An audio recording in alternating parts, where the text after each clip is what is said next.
we are with AI. With AI, we are at the point right now of deciding who gets to play, who gets to be a part of this, who gets to do artificial intelligence versus watch artificial intelligence get done to them.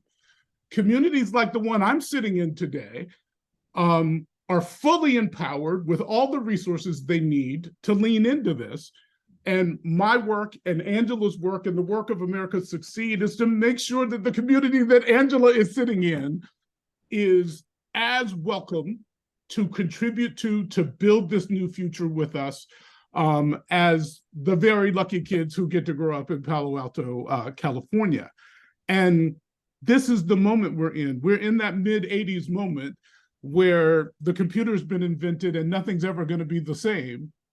And we are making decisions now, either on purpose or by default, that will have generational impact. And it is extremely important that while places like Stanford across the street from me get all the attention, Tallahassee Community College, focusing on preparing your students for what is their present, not just their future, of continual learning and figuring out which skills will form the scaffold upon which all the technologies will hang, all the job titles will hang.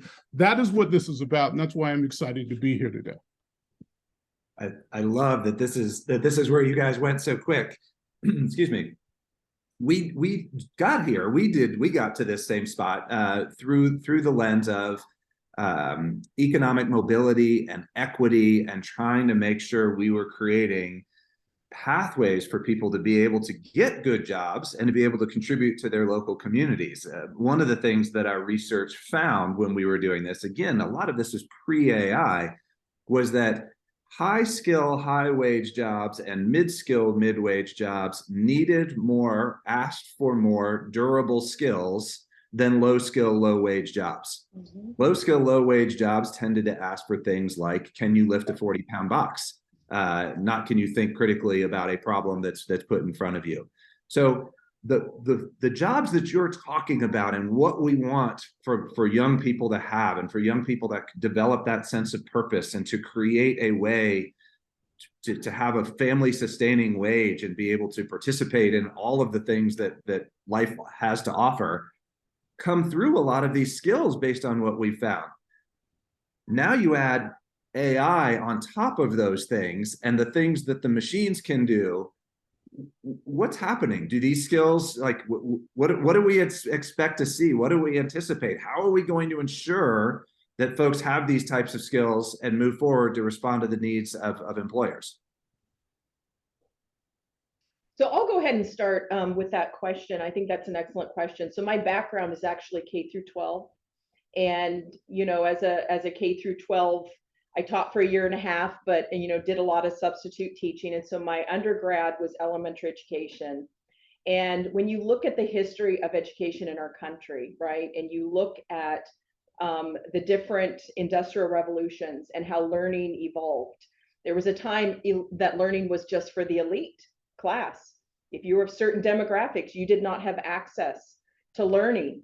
And as time moved forward, we saw the invention of electricity, second industrial revolution. You move into the third, we're starting to see the computing, a shift of really focusing on differentiated learning. You know, the fourth, we had, as Jeff mentioned, you know, Microsoft in the garage, and they're starting all of these new technologies, and it was new for many people. For those generations born into that, that's all they ever have known, right? But now we're hitting this point in education of Industry 5.0, and we're kind of overlapping. And when you look at Industry 4.0, that's really the era of artificial intelligence. We all use artificial intelligence in our lives day to day. We all do. You know, if you have Alexis, or you use any of these different bots, it's AI. But one of the things that we're moving into now is two things I will say. It's artificial general intelligence, which we're not fully there yet. And I would love to hear Jeff's perspective on this. But AGI, where machines are able to learn without human intervention. It's not just a coding or a computing. what in the world does that mean for the future of learning? Elon Musk is a very interesting gentleman, but he's invented Neuralink to really prepare people to say, you need a computer chip embedded in your brain that's hooked up to the cloud, so that at any point in time, you could be sitting in class, you could be sitting at your work, and you need to think of a bit of information. All you have to do is think about it, and it's automatically there. In fact, Neuralink, it allows people supposedly to communicate without talking. They've done trials with monkeys and little pigs, and they're able to play video games without touching anything. You could drive technically without touching anything. But what does this mean for the future of learning? So AGI is something that is definitely, I think we have got to have discussions on. And the second thing is personalization. And look at Chick-fil-A, Amazon, right? Look at Starbucks. For whatever reason, I don't know these people in Starbucks, but they ask me my name. Your name's Angela. They write it on a cup. I don't know why. I feel special. I leave Chick-fil-A. Well, thank you, Angela. Have a great day. What do we learn from the personalization? Because I promise you, the personalization approach, that is part of the durable skills. Customer service, that's aligned to your technology skills that we are going to have our students be aware of and have embedded. So when I think about learning and I think about the future, creativity, all these things, they did a survey, I will say, and they looked at kindergarten students, and 8 out of 10 of these children scored off the charts on creativity. But when you looked at the students that had graduated, it was the reverse, and they didn't have the creative skills. So my question is, especially as an educator, what are we doing to beat out the creativity from our students by the time they come to college? And by the way, the equity issue, when you look at the number of students of color and students in poverty that attend a community college, it's vastly more than those that are going directly into the university. So I believe I mentioned earlier, I see us as the Ellis Island of higher education, yet here's the problem. 50% of the students in community colleges nationally that come in their first few weeks drop out. I've never met a student that says, for the fun of it, I'm going to apply to go to college, and 2 weeks later, I'm going to walk out the door. I don't know anyone. Something caused them to stop, say, this is not for me. But when you look at students of color, it's really tragic, because 7 out of 10 drop out within their first semester. And of those who complete, only 10 to 12% will go on to complete. We have a lot of work to do, and that's not even part of the AI conversation. How do we prepare these students who come to us with a hope in their heart? They have a dream, and they don't see their place sometimes, or they say, I'm not good enough, I'm not smart enough, right? How do we build in them, you are good enough, smart enough, you can code, right? The girls can code movement. But it's not just that.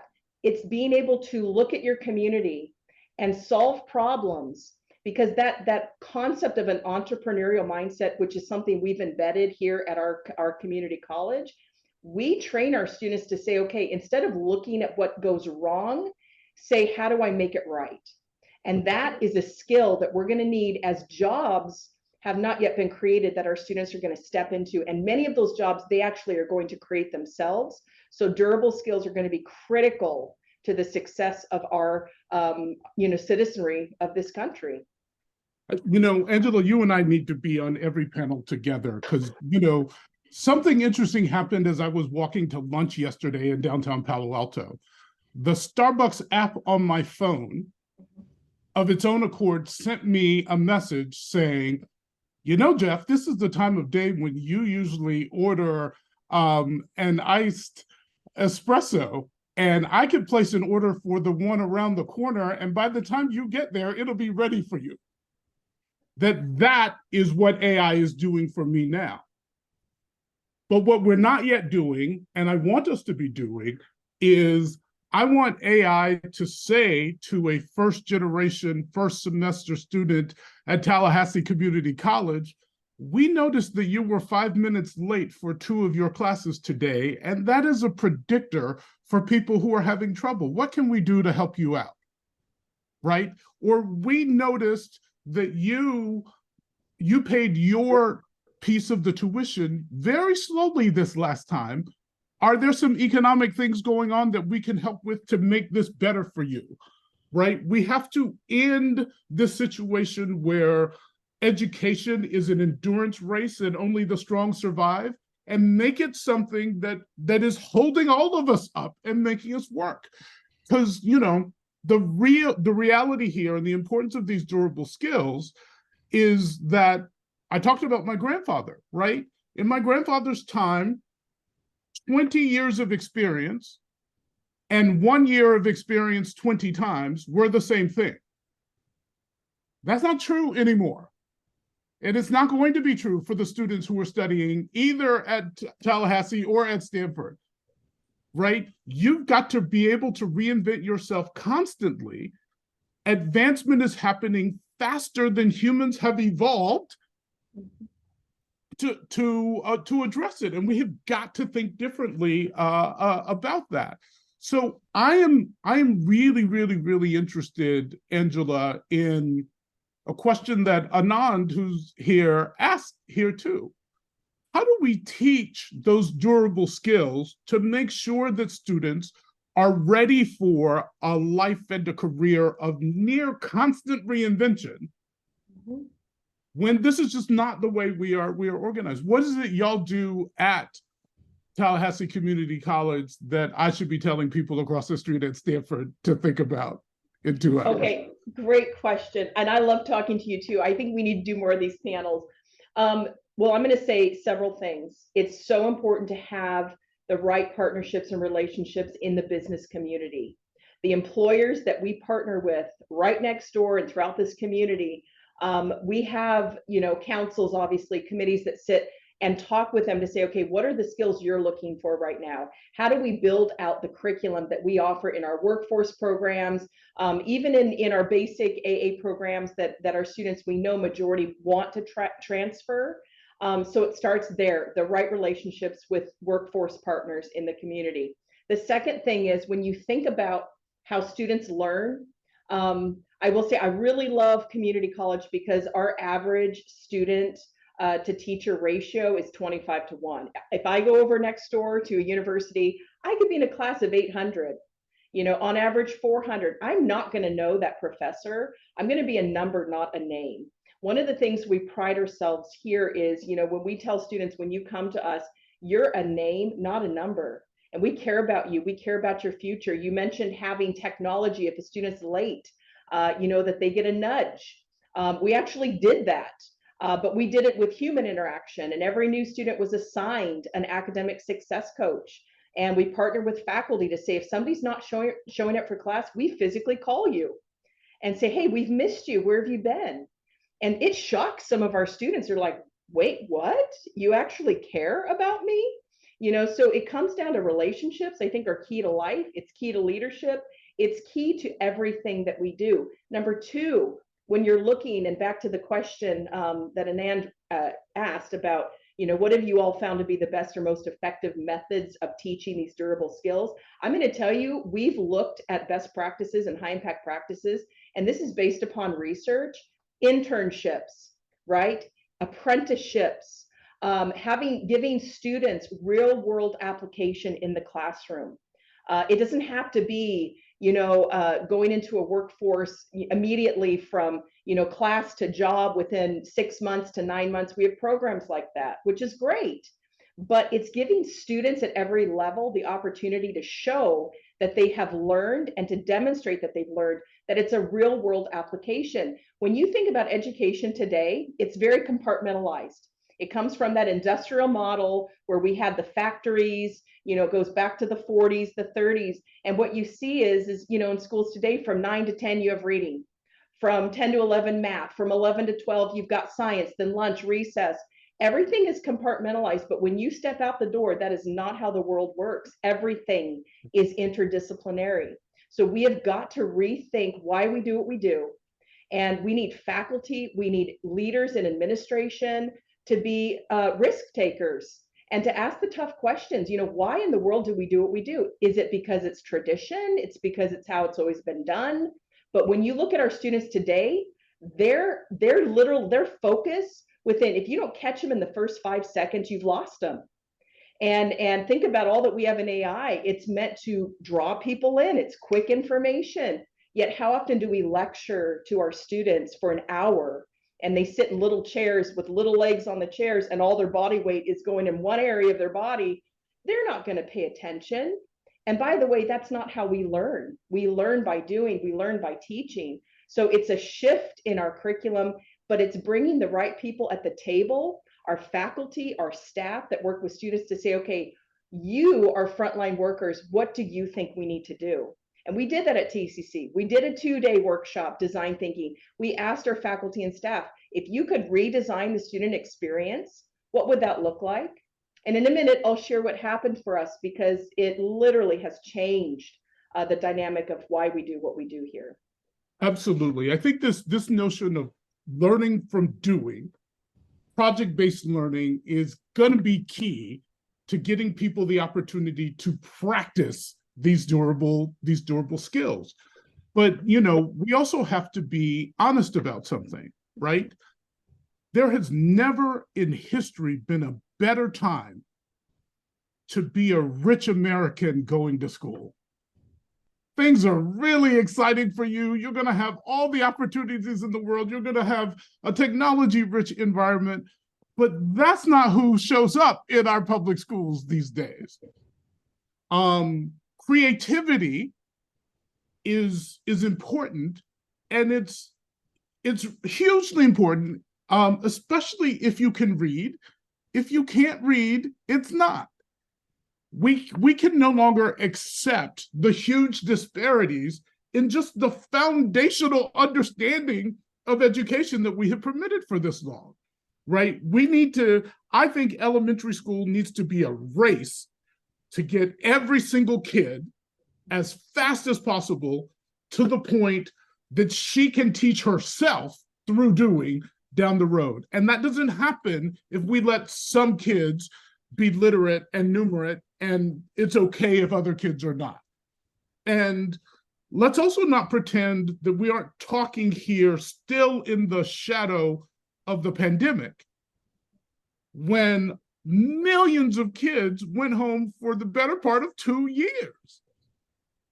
We can't afford, Tallahassee can't afford, and Palo Alto can't afford a 2-year gap to persist for a whole generation, because we're going to need all the creativity of all these kids to live through this environment. So I think connections between the K-12 system and higher ed, and definitional change as to what higher ed means, are going to be really, really important. I frankly think, Angela, and I know you agree with this, that this is a multi-generational problem. Yes. That if we're lucky, we have a decade to solve. That's right. Right? We don't get to wait. We have to figure out how to do this. And so even though for me, college was designed to be 4 years, at the end of which somebody gave me a degree and sent me out into the workforce and said, spend the next 40 years doing this. It can't be that anymore. It just can't.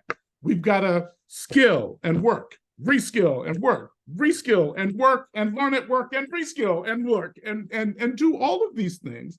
And so the structures have to change as a result. So I love the fact that at Tallahassee Community College, you actually ask the people who interact with students what they think should be needed. It's not just a meeting of the department chairs who have decided from on high.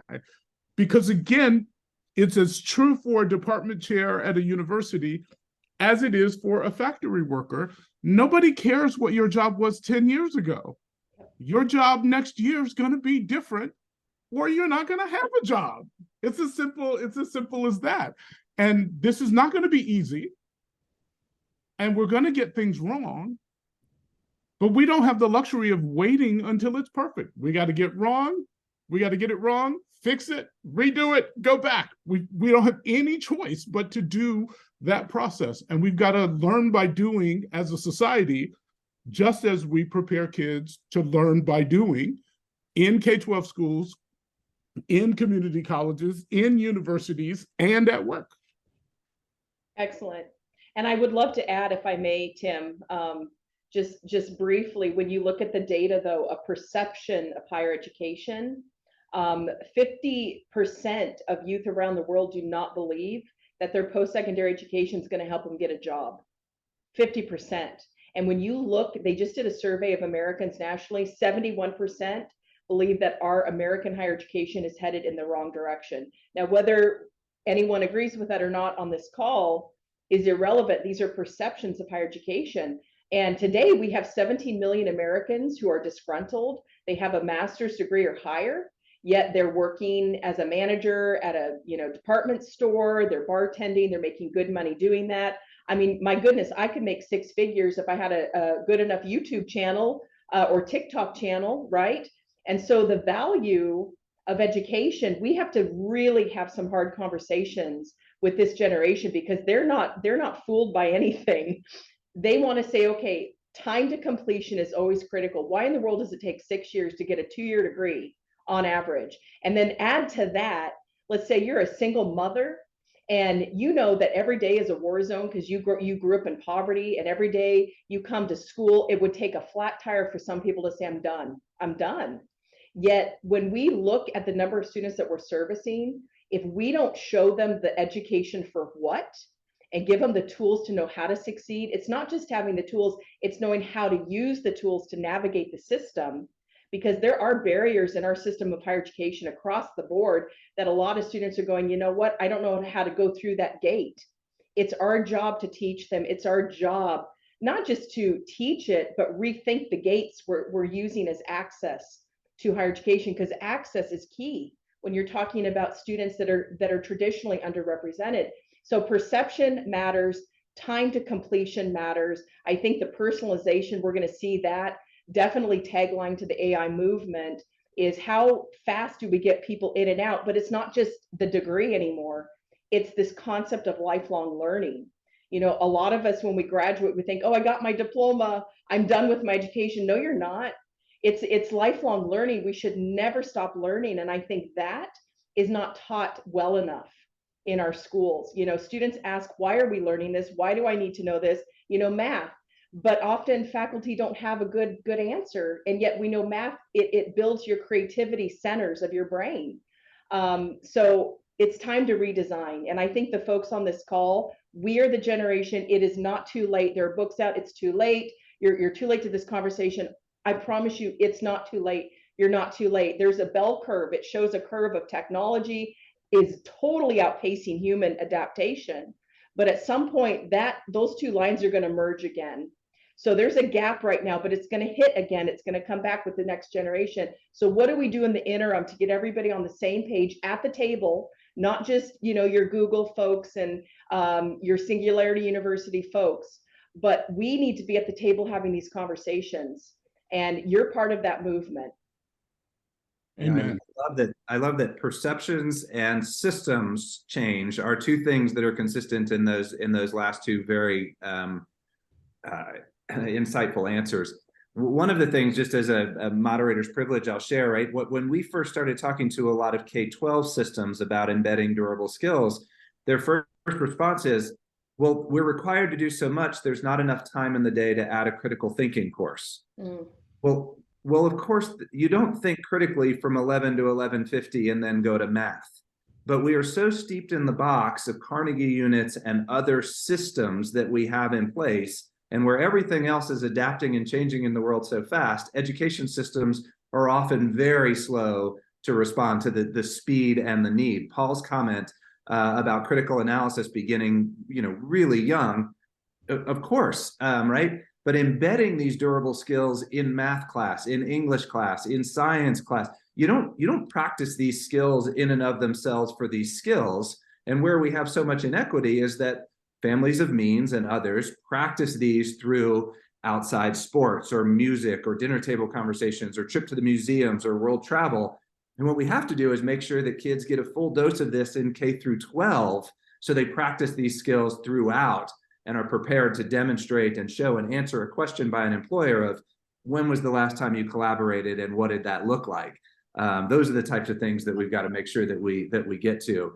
Tim, I'm glad you brought that up, and it's important for me for this next comment to preface it by saying, this is Jeff Livingston saying this, Tim is not saying this, and no employees of public universities in Florida are saying this. But I am most worried about the public policy world and their ways of adapting this right now. Right as we speak, millions of kids are taking an Algebra 2 course, a third of which has to do with sine, cosine, and tangent, and it's been 20 years since anybody used that to do anything useful. And it is there because if you don't take that class structured that way, you are ineligible for access to the state university down the street, because the policy world is way, way behind. And as somebody who at one point was responsible for education policy at a large company, I had to learn something that was really difficult that everybody who was interested enough in this conversation to be on this call should hear. I had conversations with people in positions of making really important decisions about what places like Tallahassee Community College can do, that it occurred to me they hadn't been in a public school for more than 2 hours in 30 years. And then I realized later, after being horrified at that fact, some of them hadn't been in a public school for more than 2 hours in 3 generations. That we have to demand more of our political class, of our public policy class, to help us to respond and to build in the kind of flexibility that we need to prepare the students at Tallahassee Community College for their future, not for my grandfather's past. And we just can't have these structures that hem in the kind of creativity that is happening at Tallahassee Community College there. Because nobody's hemming in Stanford across the street from me. They get to do what they want to because the kids they serve are rich and they're a private university. We have to demand that the political space, once they get over talking about irrelevant things, really focus on things that are relevant to the economic, social, community futures of all of us, and provide the kind of flexibility for experimentation that we need, and the kind of structures that will allow all universities to learn from the brilliant things happening at TCC, because right now that's really hard. It's too hard, and we can't leave policymakers out of the accountability for helping us get ready for what's about to happen and what is already happening in this workforce. I think that's absolutely right. Paul said in the commentary, and you reinforced, we need to be thinking about these skills very, very early on. And the reason we're not is not because people don't want to, it's because of the strictures and the inflexibility of the policy framework around it that isn't allowing it. And we have got to push back against that. And that is one thing that everybody here can do. You can insist that our politicians also realize that 20 years of experience and the same year of experience 20 times are not the same thing for them either. And we need the kind of people of whatever age who can look ahead and respond in the ways that we need them to figure out how to get this right. Excellent. I just think that's excellent what you just shared. Totally agree with you. I will add, where do we go from here, right? So what is our call to action as we move forward? And I think as we really talk about reimagining the student experience, there was an interesting, it wasn't a TED Talk, but it was a panel session. It was on YouTube with Sal Khan of Khan Academy, and he sat down with Peter Diamandis. And the question was, well, what in the world is AI?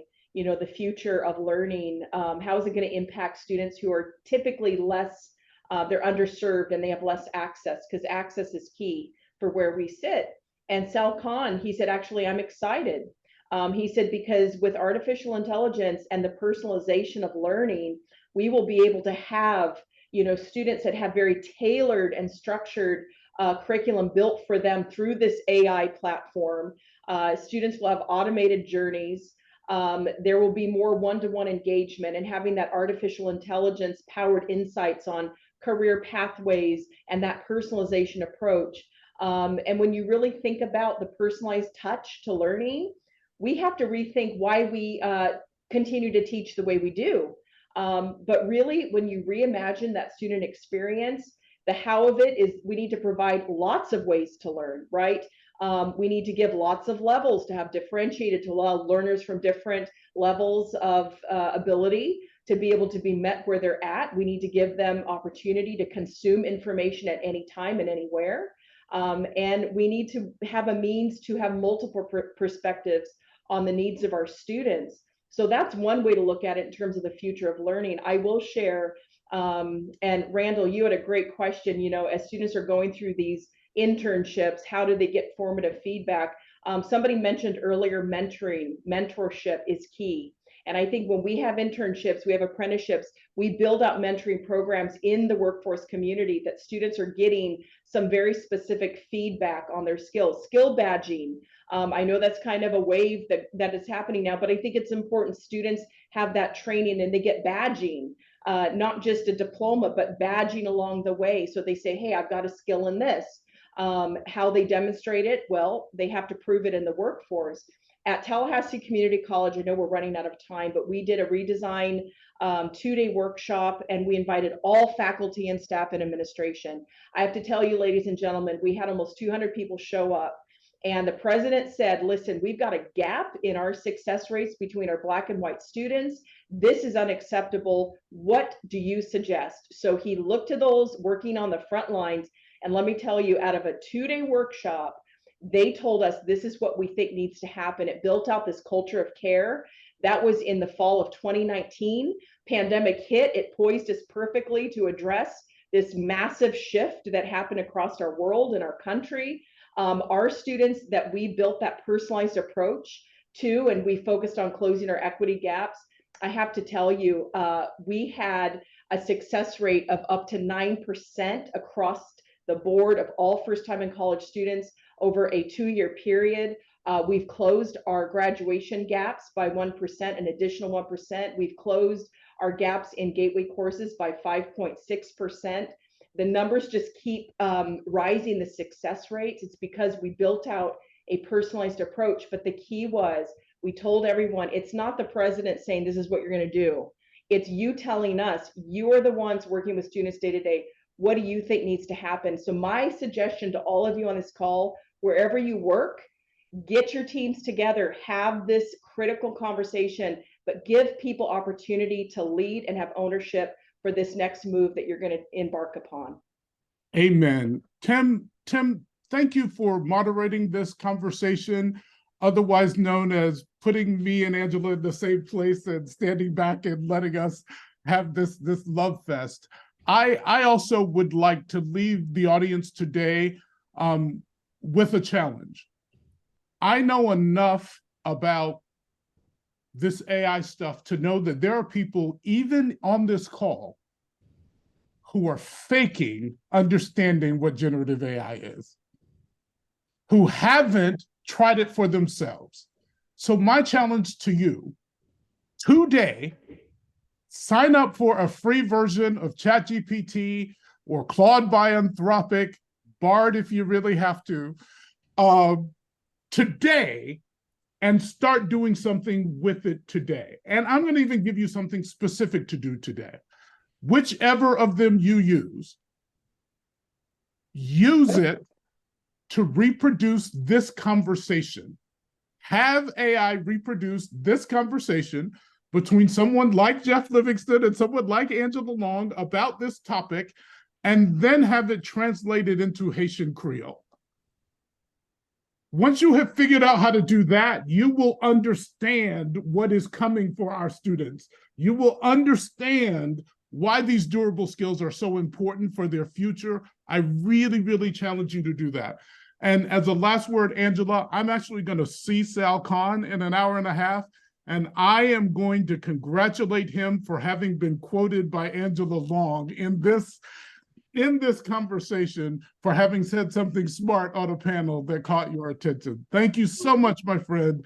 I really love being on this journey with you, and it keeps me hopeful knowing that communities like Tallahassee, with supportive organizations like America Succeeds and SkillsLine, are doing the things we all have to figure out how to do. And I'll have this conversation with you whenever you want it, wherever you want it. We can even bring Tim to moderate. Let's do it. Jeff, you're awesome. And thank you for your leadership and all you do.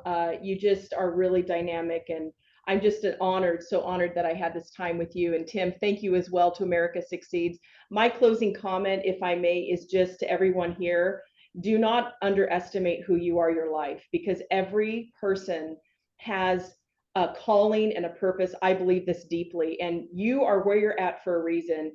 You know, you could be working anywhere, but you're where you're at because you chose to be there. I want to encourage everyone that's listening right now, know your place, your purpose, your strengths, your interests, your values, and take what you have been literally built for and bring it to the table at this time for this conversation, because I think everybody has a set of tools and skills. It's not the same across the board.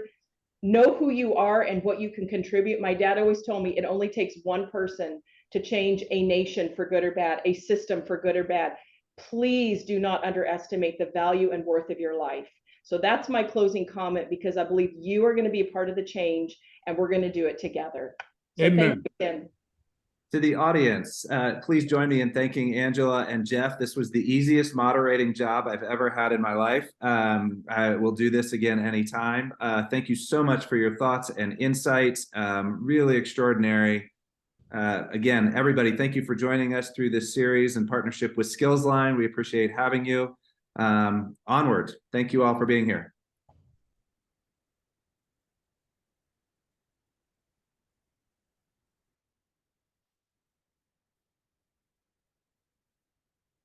Angela, you guys did a fabulous job. Did you see that?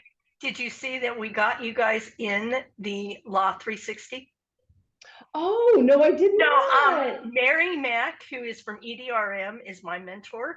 And so they interviewed me on AI, generative AI, and I both of us believe in durable skills, and I use your material to teach the with several other legal professionals to teach the need to use communication, leadership, and so forth. And I'll find your email and send you the legal one that we did, but we did it recently and it was very well received. Phenomenal. I just put my email in the chat. And happy to share with anybody on this call the work that we did here. I got a lot of data. This conversation, we could go for days. Right. Well, my husband is a trainer for the DoD, and he spent 30 years as a sheet metal mechanic on aircraft. And then they sent him to the training school for teachers for Navy. And I hear him tell me all the time, knowledge is not what you need to give people. Yes. And so he's really good at pointing out when I'm making mistakes. And I started a virtual lunch with leaders when the pandemic happened. Yes. It's every week, and it's free for all the legal people, because paralegals freaked because the attorneys weren't talking to them when they were at home. Right. So that's gone on for almost 3.5 years now. And I wanted to point out that small doses of information continually is the methodology that we should be using. And we don't. I was shocked to find out from people saying they had attended the lunches, how much they'd learned about certain subjects without realizing it. So that, and then the other thing, which I get in trouble with all the time, is PowerPoints aren't meant to be read.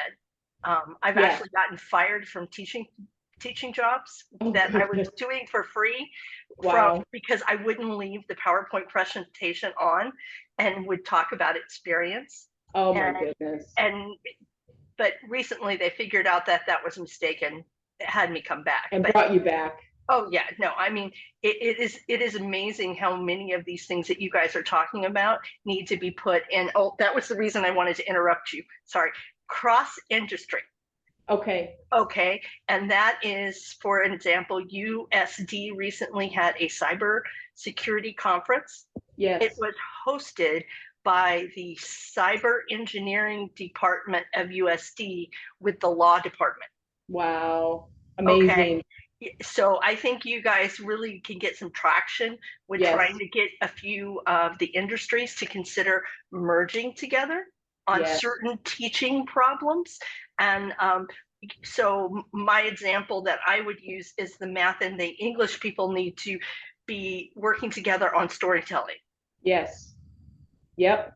Excellent. At a certain age. And I'm going to leave before I talk too much. Oh, no, you're fine. Please email me. I put my email in the chat, and it would be great to connect after. Oh yeah, no problem. And also I have some other people I want you to meet. Okay. There is an ethics professor who is fabulous, who Leah Wings at one of the national trying to get justice organizations for the court. Yes. And she's great for the purpose of dealing with someone who understands the ethical considerations of a lot of this stuff. So I think she'd be a great resource for you. Wonderful. So I'll make sure you Thank get an introduction. And I won't do it till tonight because I'm going to do it from my personal. Okay. Perfect. Thank you Nice for joining us, Sheila. It was great to have you. Oh, yes. And Tim, you did a wonderful job. And yes, you're right. It was pretty easy. Thank you so much. Have a great day. All right. All right, ladies and gentlemen. Thank you. Listen, Jeff is just a blessing. Both of you are. Thank you so much. Oh, thank you. That is just hit play and get out of the way. So wonderful. Well, I just want to thank you for all you all do. I mean, you do such important work. It's just so timely. So truly, I was so honored to be a part of this. So really, I want to thank you for the opportunity. Great job. Thank you. We're honored to have you. All right. Well, you guys have a great day. Do you need anything else from me? I think we're all right. Okay. All right. Thank you. Good to see you. We may ask you to do it again. I'll do it anytime you call on me. I'd love to do it again with Jeff. He's just great. Yeah, really fun. Thank you. All right. Have a blessed day. Thanks, guys. Bye-bye. Bye-bye. Hey, Tim, Courtney. Thank you. Thank That you was so much for helping us set this up and getting those speakers. They were great. Yeah, I'm so glad that worked out. They seem to go back and forth with each other really well. Yeah, that was a ham and egg show for sure. That was great. Loved it. Yeah. Did we get the whole recording of that one?